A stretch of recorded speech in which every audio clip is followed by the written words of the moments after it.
Bonjour, cette vidéo, comme ça, dans un espace de nature, à propos de la misophonie.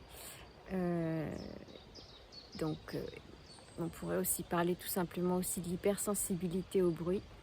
Là, je veux plutôt parler de la misophonie qui peut se vivre comme un handicap invisible qui rend la façon de se loger difficile.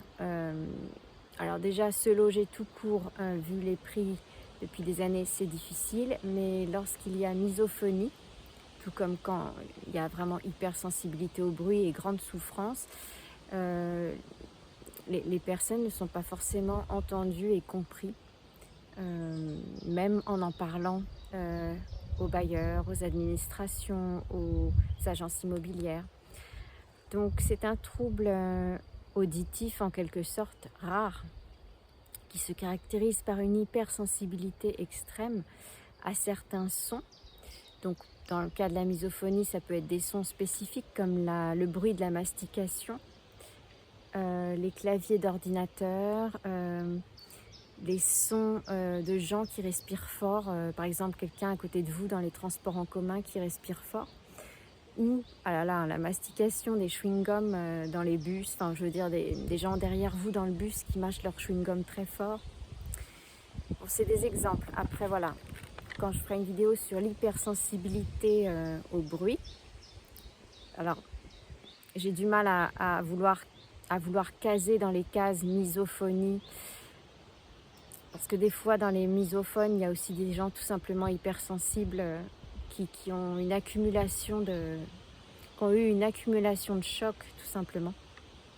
En tout cas, pour cette vidéo, pour les personnes atteintes de misophonie, ces sons, donc les sons qui leur sont difficiles à supporter, peuvent engendrer des réactions émotionnelles assez fortes.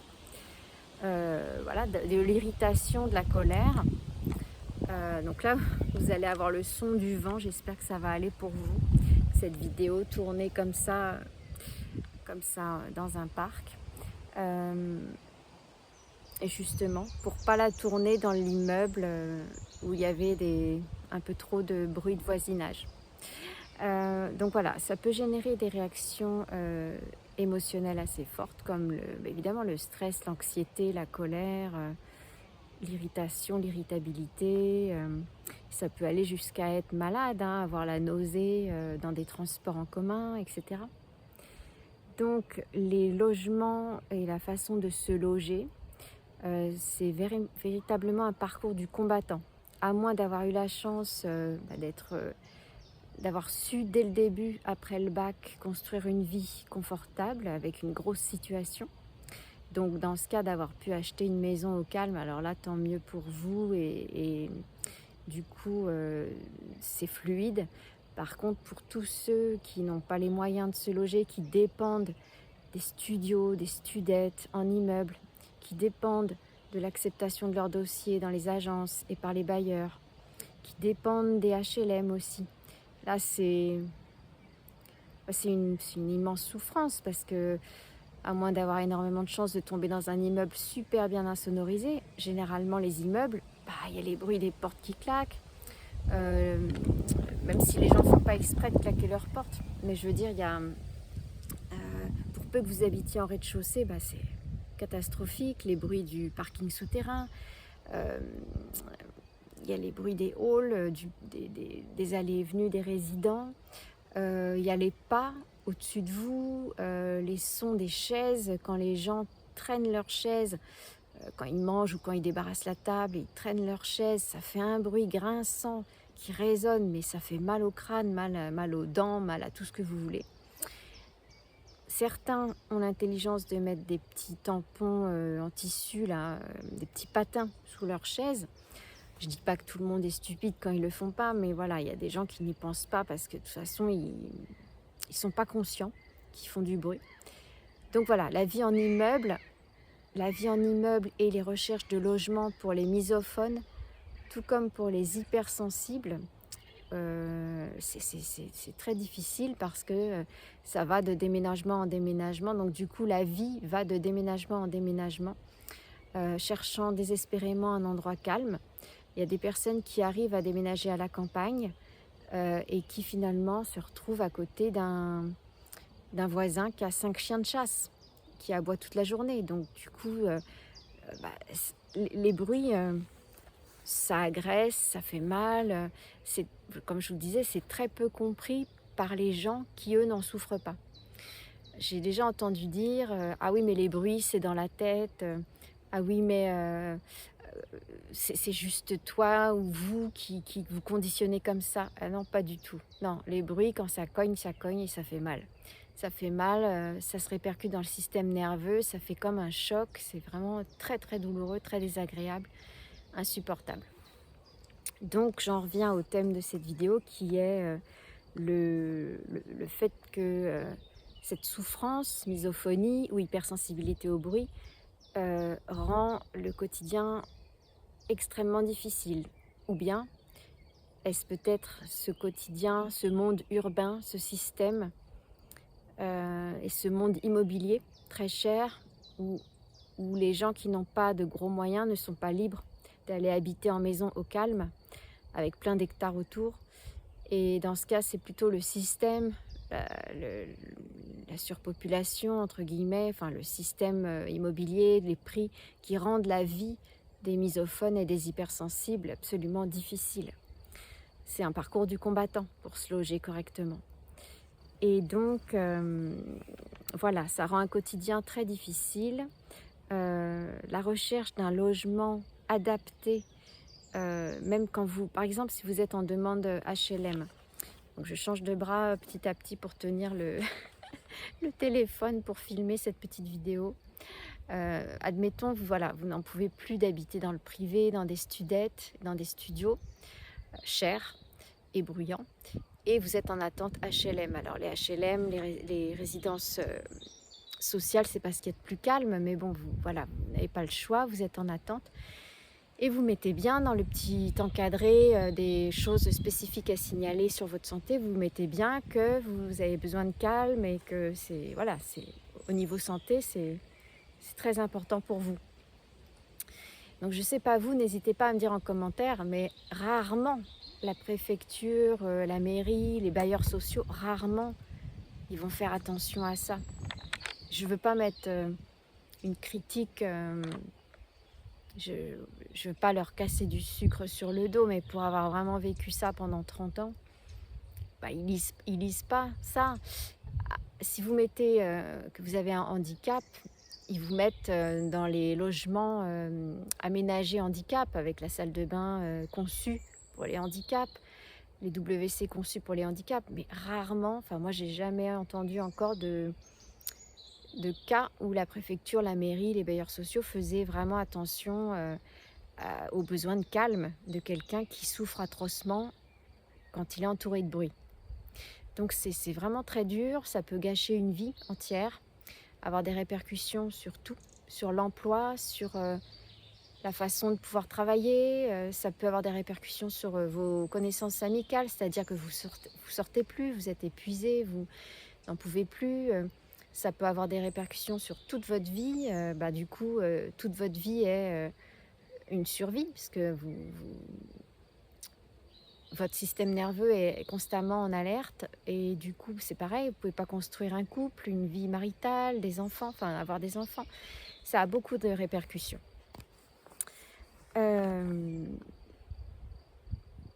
Voilà, donc je souligne donc le manque de sensibilisation à la misophonie, tout comme au manque.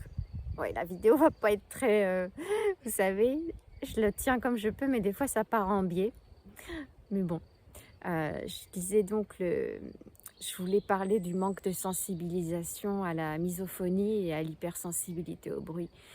Comme je le disais plus haut, c'est pas tellement bien compris, même si on en parle de plus en plus. Mais la plupart des propriétaires et des agents immobiliers ne connaissent pas cette souffrance et ont du mal à comprendre les besoins spécifiques des personnes atteintes de ce trouble. Donc je pourrais parler aussi de la discrimination. Les misophones, tout comme les hypersensibles au bruit, sont victimes de discrimination. Enfin, ça arrive souvent. de la part des propriétaires et des agents immobiliers qui refusent de leur louer un logement. Ou bien on nous le loue, on vous le loue.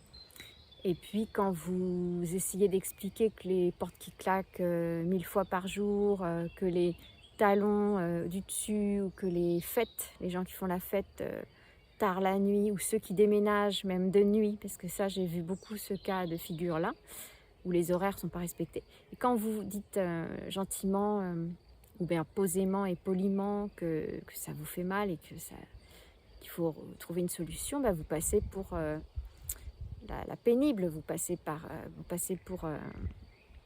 ça va si vous signalez une fois, mais si vous signalez plusieurs fois, de toute façon, les gens, rares sont les bailleurs qui vont vraiment agir. Des fois, ils ne peuvent pas résoudre le problème aussi. Et puis, vous passez très vite pour celle qui a le problème, quoi, en fait. Hein. Donc, voilà. Donc, il y a une discrimination, mais très sournoise, je trouve, vis-à-vis des gens hypersensibles au bruit et vis-à-vis des misophones. Ouais. Ouais.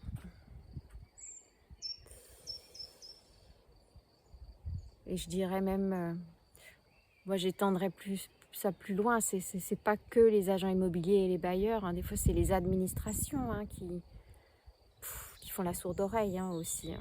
Oui, il y a une discrimination par rapport aux gens qui souffrent des bruits, qui souffrent. Oui. Donc, bon, malgré les difficultés, il y a quand même des gens misophobes qui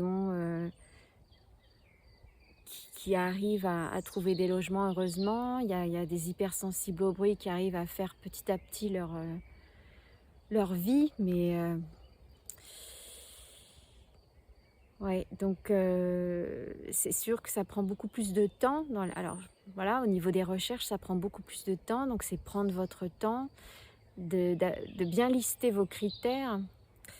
Moi, je dirais de le visiter pas une seule fois le logement, le visiter, d'accord, peut-être un midi si l'agence ne peut pas faire autrement, mais de tenter de visiter le soir, même si, je sais, les agences ferment à 18-19 heures, mais si possible, enfin moi c'est ce que je faisais, j'allais en repérage un petit peu aux heures où les gens allument leur télé, rentrent, pour se rendre compte de l'insonorisation. Déjà dans les couloirs, on se rend un petit peu compte. Voilà, prendre votre temps, parce que c'est sûr que quand on se précipite pour louer un logement, c'est là où on fait les bêtises. Je sais de quoi je parle, peut-être que ça vous parle aussi.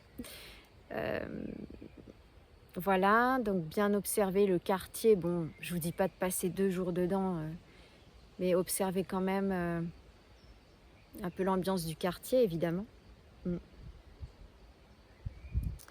Ouais, voilà, visiter le logement à plusieurs reprises, même si vous êtes sous pression, même si vous êtes 30 candidats dessus, bah oui, voilà, souvent vous allez être sous pression, il faut se dépêcher, vous êtes 30 dossiers sur le même logement, mais si possible, visiter à 2 horaires différents, quoi. Bon après, voilà, il y a des personnes qui se dirigent vers des associations d'aide au logement, les logements passerelles et tout ça, bon. Ouais, je vais pas trop parler de ça parce que je suis pas...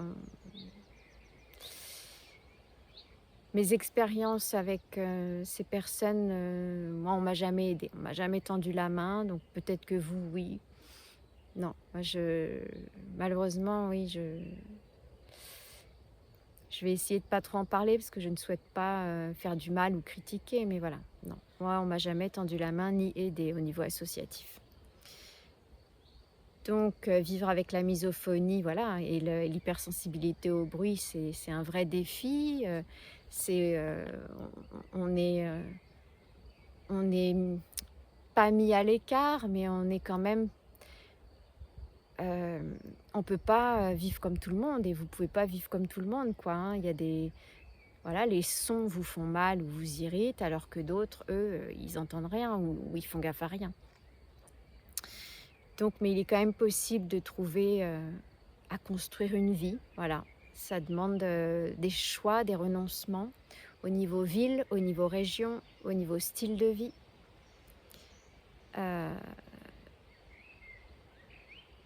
Voilà, donc ça me demande un vrai travail de choix et de décision et de surmonter les obstacles. Après, pour vous aider à diminuer le stress, évidemment, vous savez très bien, on en parle tellement partout. Il y a plusieurs techniques, il y a l'hypnose, la sophrologie. Moi, je dirais qui aide, mais je dirais pas qui vous enlève tout d'un coup. Je ne vais pas vous faire idéaliser, à moins que vous tombiez sur quelqu'un de très très fort en hypnose et qui réussisse à vous aider en une seule séance, pourquoi pas. Mais voilà, je penserais plus à des solutions qui aident à mieux gérer le stress, on va dire. Et à mes yeux, et pourtant je connais beaucoup, connais du monde, dans le milieu du développement personnel et des médecines douces. Et moi-même, je suis formée donc je pourrais très bien vous dire: «Ah oui, oui, oui, une séance, 10 séances de ceci, cela, ça va vous enlever votre trouble, ou votre souffrance». Mais à mon sens, pour avoir vécu ça, pour vivre ça, enfin voilà, moi je suis une hypersensible, mais hypersensible au bruit, énormément. Pas forcément misophone, mais du coup, c'est plutôt pour moi, c'est le plus important, la priorité, selon moi, c'est pas d'aller faire des tas de séances partout, c'est plutôt d'aller, avoir une base, un chez soi ressourçant. Parce que sans chez soi, ou bien quand on survit dans des immeubles qui cognent au niveau bruit, vous pouvez faire 1000 séances d'hypnose, quand il y a pas le chez soi, c'est très dur, voilà. Voilà, c'était une vidéo pour partager avec vous des idées, des réflexions, enfin une discussion. Et donc n'hésitez pas à mettre en commentaire, ce qui résonne pour vous, et vous, comment vous gérez, cette histoire de logement avec votre, sensibilité au bruit. À bientôt.